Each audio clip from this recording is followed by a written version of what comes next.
વિદ્યાર્થી મિત્રો નમસ્તે. આજે આપણે નનટ સમીકરણથી શરૂઆત કરીએ. આગલા લેક્ચરમાં આપણે વિદ્યુત ધ્રુવનું પોટેન્શિયલનું માપન વિશે વાત કરેલી, જેમાં હાઇડ્રોજન વિદ્યુત ધ્રુવ, ડેનિયલ કોસ અને આપણે વિદ્યુત ધ્રુવના પ્રકારો વિશે વાત કરેલી. વિદ્યાર્થી મિત્રો, નનટ સમીકરણ ખૂબ જ ઇમ્પોર્ટન્ટ પોઈન્ટ છે. એનું સૂત્ર ખૂબ જ યાદ રાખવું જરૂરી છે. તો આજે સ્ટાર્ટ કરીએ નનટ સમીકરણથી.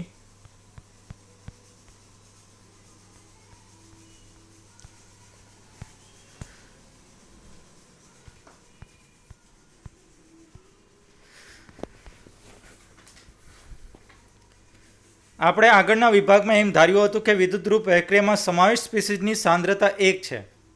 આપણે કોઈ પણ કોર્સ લીધો તો એમાં સાંદ્રતા 1 મોલર લેતા હતા. એમાં હંમેશા એવું જરૂરી નથી કે 1 મોલર જ હોય બધી જગ્યાએ. દાખલા તરીકે આપણે એક રિએક્શન સમજીએ, m પ્લસ n ઇલેક્ટ્રોન દૂર મેળવવામાં આવે તો m સોલિડ ભાગ બને. તો વિદ્યુત ધ્રુવ પ્રક્રિયા માટે પ્રમાણિત હાઇડ્રોજન વિદ્યુત ધ્રુવના સંદર્ભમાં કોઈપણ સાંદ્રતાએ વિદ્યુત ધ્રુવ પોટેન્શિયલ માપી શકીએ છીએ. આમ તો વિદ્યાર્થી મિત્રો, આપણે સંદર્ભ ધ્રુવની વાત આવેલી છે, તો સંદર્ભ ધ્રુવ તરીકે હાઇડ્રોજન વિદ્યુત ધ્રુવ તરીકે લેવામાં આવે છે, એ વાત સાચી છે. સાથે સાથે સંદર્ભ ધ્રુવ તરીકે બીજો કોષ પણ લેવામાં આવે છે. તો યાદ રાખજો, પહેલાં તો હું તમને કહું એટલું લખી નાખો, હું જેટલું બોલું છું એ પોઈન્ટ જી નીટ માટે ખૂબ જ ઇમ્પોર્ટન્ટ છે અને અગત્યનો પણ છે. સંદર્ભ ધ્રુવમાં બે ભાગ છે, પ્રાથમિક સંદર્ભ ધ્રુવ અને દ્વિતીયક સંદર્ભ ધ્રુવ. પ્રાથમિક સંદર્ભ ધ્રુવ એટલે કે હાઇડ્રોજન વિદ્યુત ધ્રુવ. લખ્યું? હાઇડ્રોજન વિદ્યુત ધ્રુવની અંદર આપણે એનું નિરૂપણ દર્શાવીએ તો સાંકેતિક નિરૂપણ આપણે ભણી ગયા છે એ પ્રમાણે પીટી S2H+, આ રીતના દર્શાવીએ છીએ. અહીંયા 1 મોલર સાંદ્રતા ધરાવતું, અહીંયા 1 બાર ધરાવતું વાયુનું દબાણ દર્શાવેલું છે. હવે જો આ સંદર્ભ ધ્રુવ એનોડ તરીકે વર્તતો હોય, એટલે કે એનું ઓક્સિડેશન થતું હશે, તો રિએક્શન કઈ થશે? તો લખો એનોડમાં રિએક્શન, કૌંસમાં લખજો ઓક્સિડેશન. રિએક્શન બોલું છું, S2 is gives to 2H++ 2 electron, જેના રિડક્શન પોટેન્શિયલને આ રીતના દર્શાવવામાં આવે છે. ઓક્સિડેશન પોટેન્શિયલને H2H+, આ રીતના દર્શાવવામાં આવે છે. ઓક્સિડેશન થયું, H2 માંથી શું બન્યો? H+, યાદ રાખજો. ત્યારબાદ વાત કરીએ તો આપણે રિડક્શન પ્રક્રિયા કરીએ, એટલે કેથોડ ઉપર થતી પ્રક્રિયા લખો 2H+,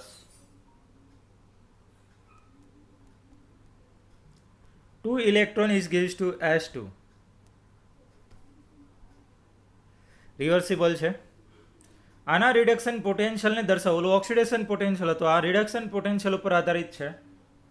તો એને લખવું હોય તો H+, S2, અહીંયા EQ લખેલ હોય પણ આપણે આ રીતના લખશું, આ સિમ્બોલ છે. સમજાય? આ બંનેના રિડક્શન પોટેન્શિયલના મૂલ્ય કે ઓક્સિડેશન પોટેન્શિયલના મૂલ્ય હંમેશા શું હોય? 0. તો લખી નાખો, હાઇડ્રોજન વિદ્યુત ધ્રુવના પોટેન્શિયલનું મૂલ્ય 0 હોય છે.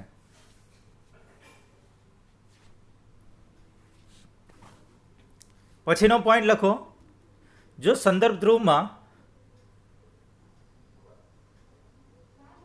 હાઇડ્રોજન વિદ્યુત ધ્રુવની સાપેક્ષે બીજો જે અર્ધકોષ આવેલો છે, એનું રિડક્શન પોટેન્શિયલનું મૂલ્ય વધુ હોય તો તેને તે હાઇડ્રોજન વિદ્યુત ધ્રુવ નું ઓક્સિડેશન થશે. એટલે કે એ કેથોડ તરીકે વધશે.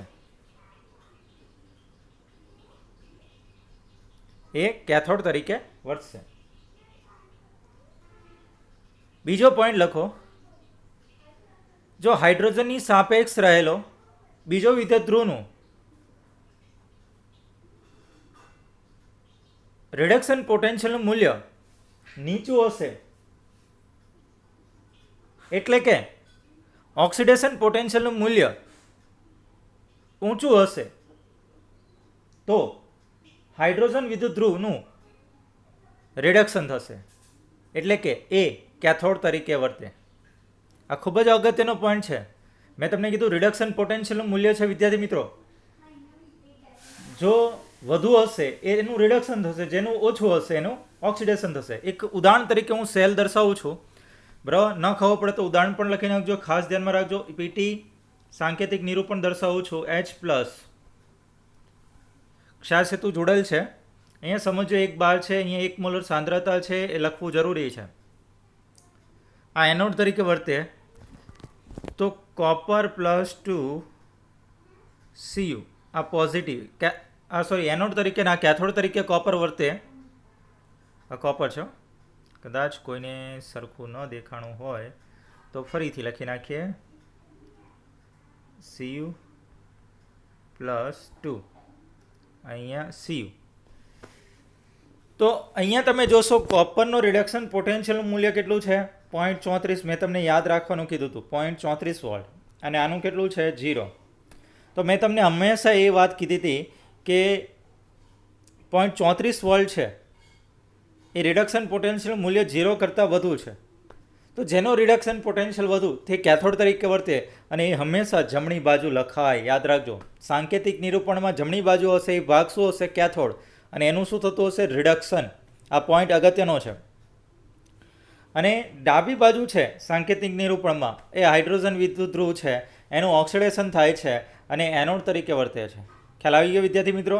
હવે આ જ વસ્તુ લઉં, ઝીંક અને હાઇડ્રોજન વિદ્યુત ધ્રુવ. તો હાઇડ્રોજન વિદ્યુત ધ્રુવની વાત કરીએ તો 0 વોલ્ટ, અને ઝીંકનો કેટલો છે મેં તમને કીધું તો હમણાં -0.76, 0.76. મેં યાદ રાખવાનું કીધું છે આ બધું પોઈન્ટ. તો ઝીંકનો આપણે જાણીએ છીએ -0.76, મતલબ 0 કરતાં ઓછો છે.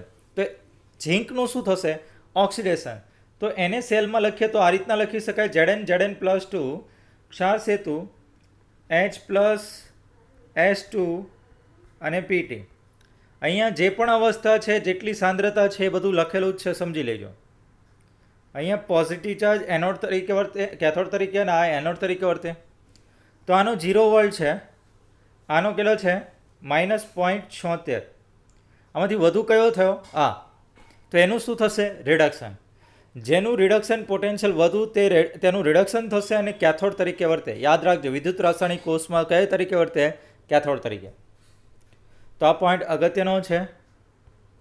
તો મેં લખાયું હજી એક ધ્રુવ, આપણે આ પહેલો પ્રાથમિક સંદર્ભ ધ્રુવ લખ્યું છે. હવે લખો દ્વિતીયક સંદર્ભ ધ્રુવ. બહુ અગત્યનો પોઈન્ટ છે નીટ માટે અને જી માટે. તો લખી નાખો. એમાં પહેલું કેલોમલ વિદ્યુત ધ્રુવ. કૌંસમાં લખજો કેલોમલ વિદ્યુત ધ્રુવ, પછી Hg2Cl2 કોષ પણ કહેવાય છે.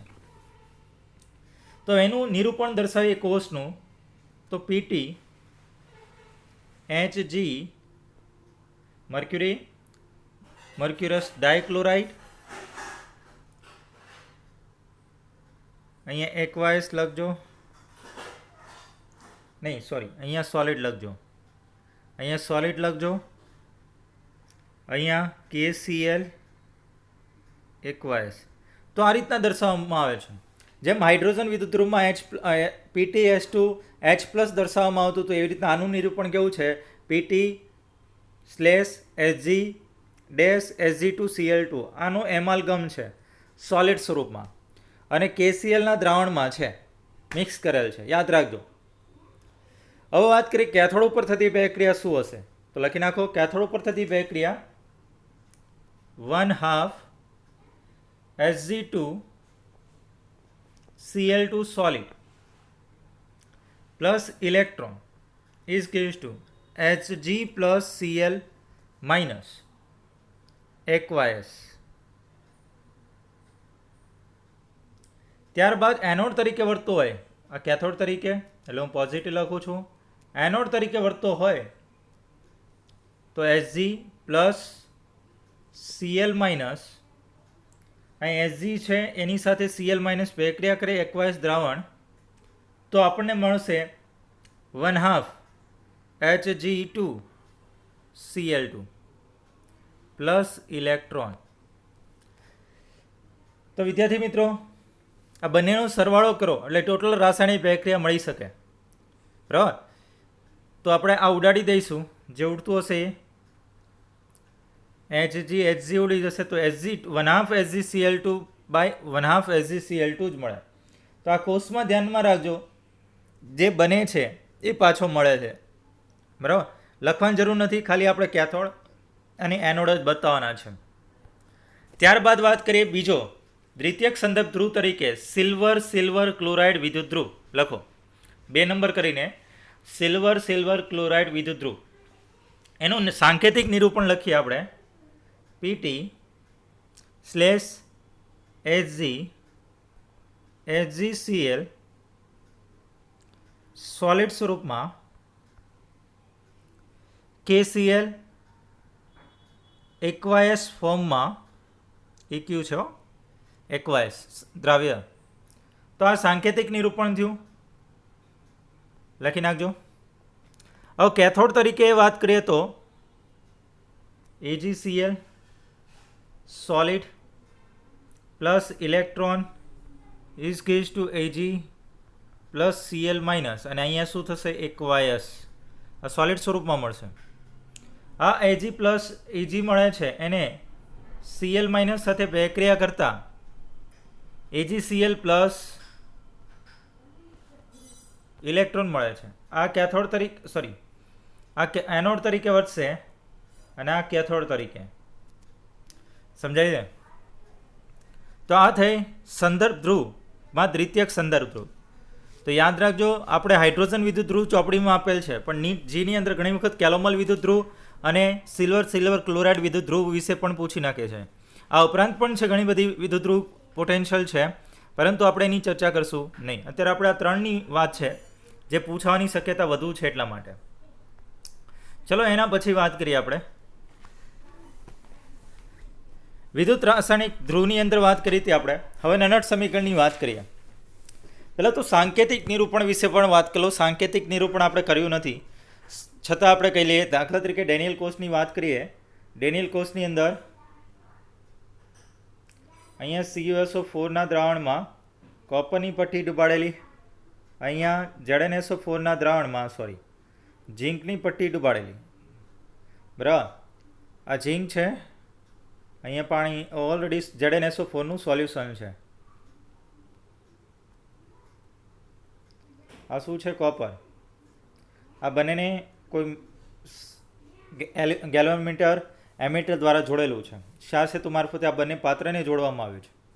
તો વિદ્યાર્થી મિત્રો, અહીંયા ખૂબ જ અગત્યનો પોઈન્ટ એ પણ છે કે આ બંને પાત્રને ક્ષાર સેતુ મારફતે જોડેલ છે. હવે આનું સાંકેતિક નિરૂપણ, મતલબ આ કોષ મારે ટૂંકમાં દર્શાવવો છે તો કેવી રીતના દર્શાવી શકાય? તો મેં તમને કીધું એનોડ ઉપર થતી પ્રક્રિયા હંમેશા તમારી ડાબી બાજુ લખાશે.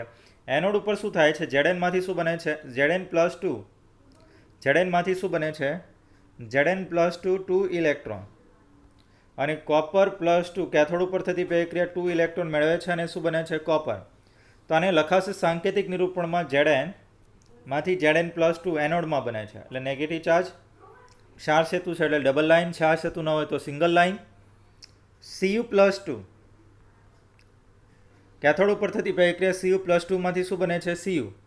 યાદ રાખજો, અહીંયા પોઝિટિવ ચાર્જ. હંમેશા આયન પહેલાં લખાશે અને પછી સોલિડ ભાગ લખાશે. તો આ રીતના સાંકેતિક નિરૂપણ કરી શકાય છે. અહીંયા જે પણ અવસ્થા 1 મોલર સાંદ્રતા લીધી હતી AQ સ્વરૂપમાં છે એ લખી શકાય. આ સોલિડ સ્વરૂપમાં છે, અહીંયા AQ છે, 1 મોલર સાંદ્રતા લીધી છે તો આ રીતના લખી શકાશે. અહીંયા સોલિડ સ્વરૂપમાં છે તો આ લખવું જરૂરી છે.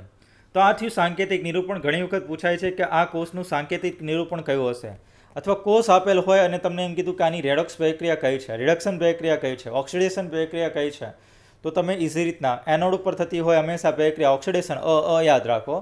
ઓક્સિડેશનનો મિનિંગ શું થશે વિદ્યાર્થી મિત્રો? કે ઇલેક્ટ્રોન દૂર કરવા. અને રિડક્શનનો મિનિંગ શું થશે? ઇલેક્ટ્રોન સ્વીકાર કરવો. તો એવી પ્રક્રિયા વિચાર લેવાની. હવે નનટ સમીકરણ વાત કરીએ તો આપણે ભણી ગયા કે વિદ્યુત ધ્રુવની પ્રક્રિયામાં સમાય સ્પીસીસની સાંદ્રતા 1 હોય છે એવું હકીકતમાં દરેક જગ્યાએ હોતું નથી. ધારો કે એક રિએક્શન આપેલ છે M+N electron is gives to M સોલિડમાં રૂપાંતર થાય. વિદ્યુતધ્રુવ પ્રક્રિયા માટે પ્રમાણિત હાઇડ્રોજન વિદ્યુતધ્રુવના સંદર્ભમાં કોઈપણ સાંદ્રતાએ વિદ્યુતધ્રુવનો પોટેન્શિયલ માપી શકીએ.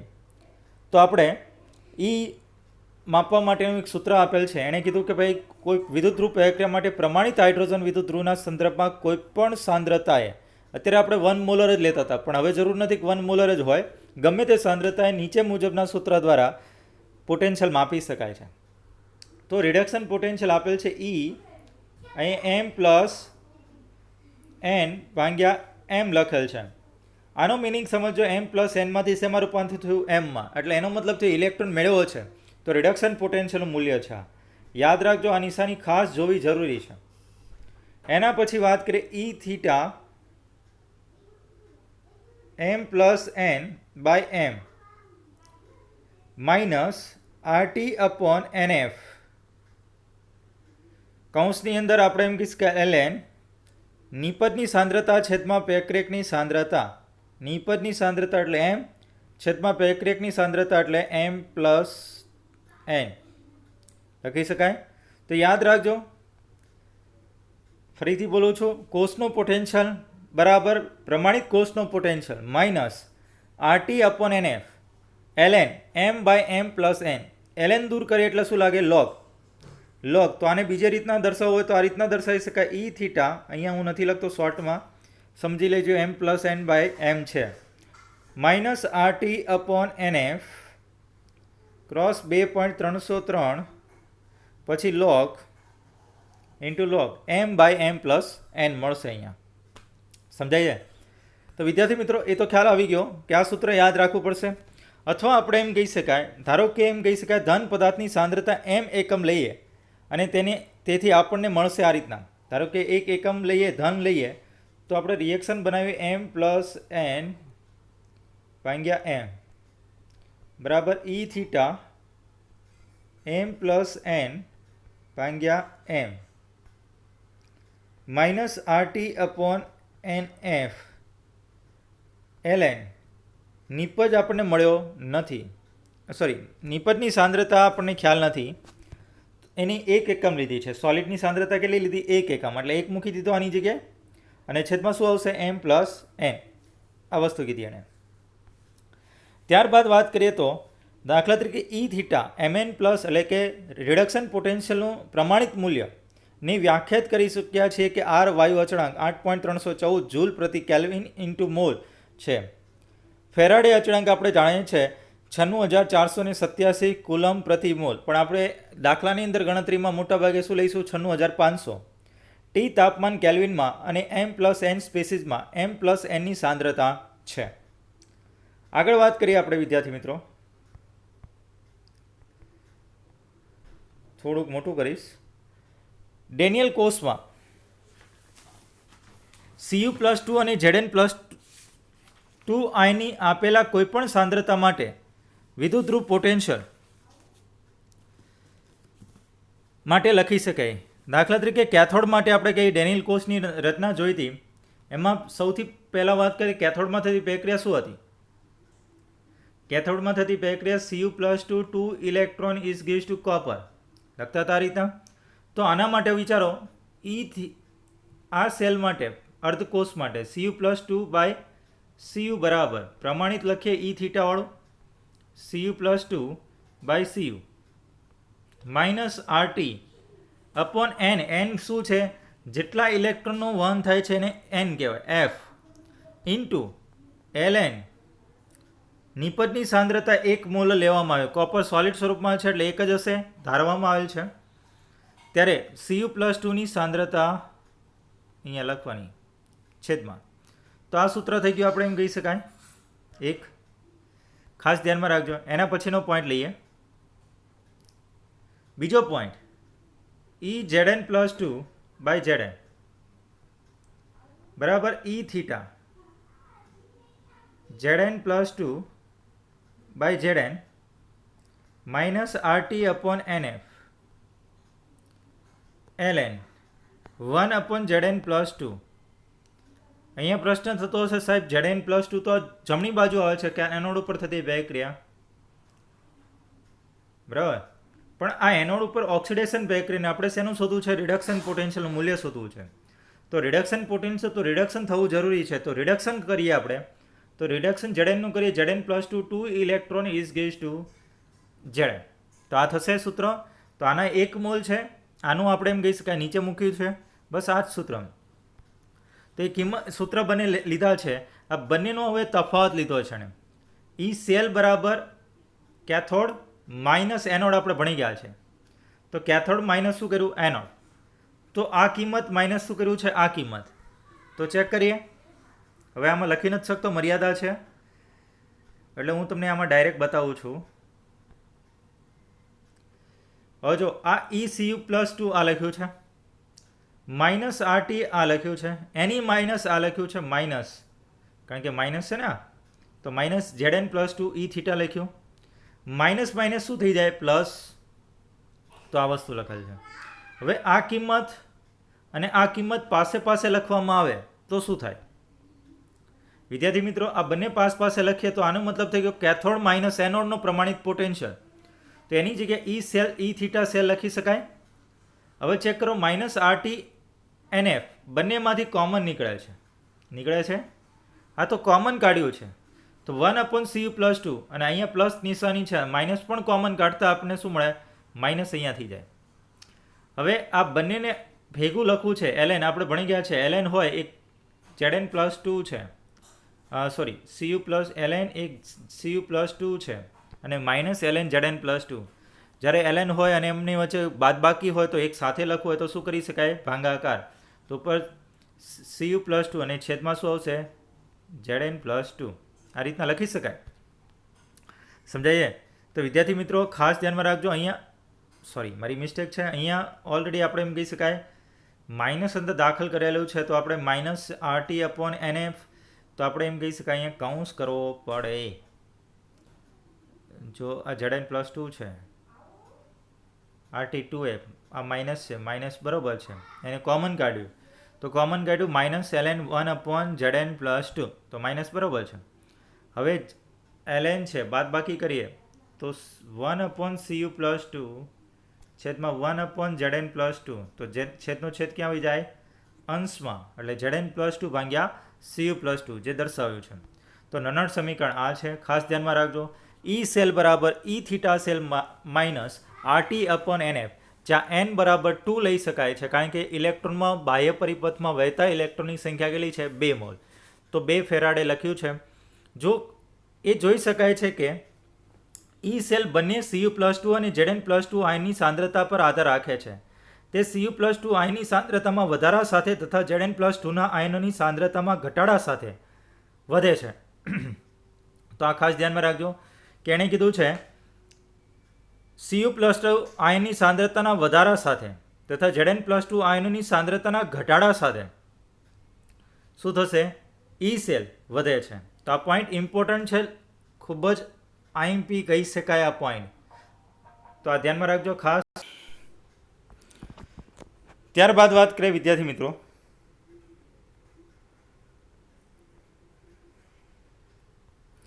બીજો એક કોષ વિચારીએ, એના ઉપર આપણે આ સમીકરણ લાગુ પાડીએ. તો આપણે બંને વિદ્યુત ધ્રુવને સરખી સંખ્યામાંના ઇલેક્ટ્રોન n ઉપયોગ કરવો અને આથી નીચેના સમીકરણનો કોષ દ્વારા સમજીએ. નિકલ +2 બે ઊભી લીટી છે, એનો મતલબ થઈ ગયો ક્ષારસેતુ સાથે જોડાણ કરેલ છે, Ag+ અને Ag. તો અહીંયા તમને મેં કીધું એ પ્રમાણે સાંકેતિક નિરૂપણમાં જો ડાબી બાજુ હોય એનોડ હોય અને જમણી બાજુ હોય એ કેથોડ હોય, અને એનોડ ઉપર હંમેશા ઓક્સિડેશન થાય, ઇલેક્ટ્રોન ગુમાવે, અને કેથોડ ઉપર હંમેશા રિડક્શન થાય, ઇલેક્ટ્રોન મેળવે. તો Ag++ electron is gives to Ag બનાવશે. તો પહેલાં સૌથી પહેલાં રિએક્શન બનાવી નાખવાની કેથોડ અને એનોડની. તો સૌથી પહેલાં નિકલમાંથી શું બનાવે છે? નિકલ, આમાં કદાચ એ ફરીથી લખીએ, નિકલ આપણે એમ કહી શકાય નિકલ લીધું છે, નિકલ +2 ઇલેક્ટ્રોન. આ કઈ તરીકે વર્તે છે? એનોડ તરીકે, જેનું ઓક્સિડેશન થાય છે. અને જમણી બાજુ છે એનું શું થશે? આપણે એમ કહી શકાય રિડક્શન, Ag. તો ત્યારબાદ આનું રેડોક્સ પ્રક્રિયા વિચાર લેવાનું, ઇલેક્ટ્રોન દૂર કરી નાખવાના. તો અહીંયા 2 ઇલેક્ટ્રોન છે એટલે 2 ઇલેક્ટ્રોન લખવા જરૂરી છે. હવે રિએક્શન વિચારો, nickel plus 2 Ag is gives to nickel plus 2 plus 2 Ag. સમજાય? તો એટલું વધશે. એ રિએક્શન અહીંયા દર્શાવેલ છે નીચેના ભાગમાં, આપણે આ લખેલી છે અહીંયા, બરાબર? સમજીએ. Nickel solid 2 Ag aqueous plus nickel plus 2 Ag solid. આ રિએક્શન બનાવવી જરૂરી છે સાંકેતિક નિરૂપણ પરથી, બનાવતા આવડતી હોવી જોઈએ. હવે નનટ સમીકરણ આપણે વાપરીએ. નનટ સમીકરણમાં આપણે ભણી ગયા કે પહેલાં લખીએ ઈ સેલ રિડક્શન પોટેન્શિયલ મૂલ્ય, બીજું લખીએ ઈ થીટા સેલ. ઈ થીટા સેલનો મિનિંગ યાદ રાખજો. પ્રમાણિત રિડક્શન પોટેન્શિયલનું મૂલ્યમાં કેથોડ માઇનસ એનોડ કરવાનું, બરાબર? Minus RT upon NF cross 2.303 log, અથવા આ ન લખવું હોય તો આની જગ્યાએ શું લખી શકાય? LN લખીએ. ચલો આની જગ્યાએ શું લખીએ અત્યારે? LN. નિપજની સાંદ્રતા ચેક કરો. આમાં નિપજ બાજુ કઈ છે? નિકલ પ્લસ 2 ખાલી. તો નિકલ પ્લસ 2 કૌંસ પૂરો છેદમાં આ બાજુ પ્રક્રિયક બાજુ શું છે? 2 Ag પ્લસનો સ્ક્વેર થશે. યાદ કરીએ તો નિપજ જે ઘાતાંક તત્વયુગ્મિતીય પ્રમાણે આગળનો પોઈન્ટ છે ક્યાં જશે? ઘાતમાં જશે. તો Ag પ્લસ 2નો સ્ક્વેર. સમજાય? તો એ દ્વારા દર્શાવવામાં આવેલ છે. અહીંયા ચેક કરો તો આવડશે. તો ખાસ ધ્યાનમાં રાખજો. હવે વાત કરીએ ઈ થીટા સેલ. નિકલ પ્લસ 2 અને Ag પ્લસ 2ની સાંદ્રતા જાણતા હોઈએ. પ્રમાણિત પોટેન્શિયલ જે મેં કોષ્ટકમાં તમને કીધા રોજે રોજ આપણે 5-5 કરશું, તો એમાં જે આપેલા છે એના આધારે આપણે શોધી શકાય. અહીંયા સાંદ્રતા આપણે જે નક્કી કરવી હોય, રકમમાં આપેલી હોય મૂકતા આપણે ઈ સેલનું મૂલ્ય મળી જશે, બરાબર? હવે વાત કરીએ આપણે એક રિએક્શન બીજી વિચારેલી છે નનટ સમીકરણની અંદર, વિદ્યાર્થી મિત્રો. હવે એના પછી વાત કરીએ આપણે બીજી રિએક્શન. તો એની અંદર ચેક કરો. અહીંયા AA plus BB N electron દૂર કરવામાં આવે અથવા દાખલ કરવામાં આવે તો CC પ્લસ DD મળે છે. તો એના માટે સમીકરણ બનાવ્યું છે ઈ સેલ બરાબર E theta cell minus RT upon NF LN. નિપજની સાંદ્રતા છેદમાં શું આવશે? પેક્રેકની સાંદ્રતા. તો આપણે જાણીએ છીએ એ પ્રમાણે નિપજની સાંદ્રતા છેદમાં પેક્રેકની સાંદ્રતા કરી છે, જેના બરાબર આપણે લખી શકતા હતા Q. આપણે યાદ કરીએ તો QC અને KC વચ્ચેનો સંબંધ પણ મેળવેલો હતો. તો અહીંયા Q લીધો છે આની જગ્યાએ, તો LNQ પણ લખી શકાય છે. વિદ્યાર્થી મિત્રો, આપણે તો બસ નનટ સમીકરણ યાદ આવવું જોઈએ.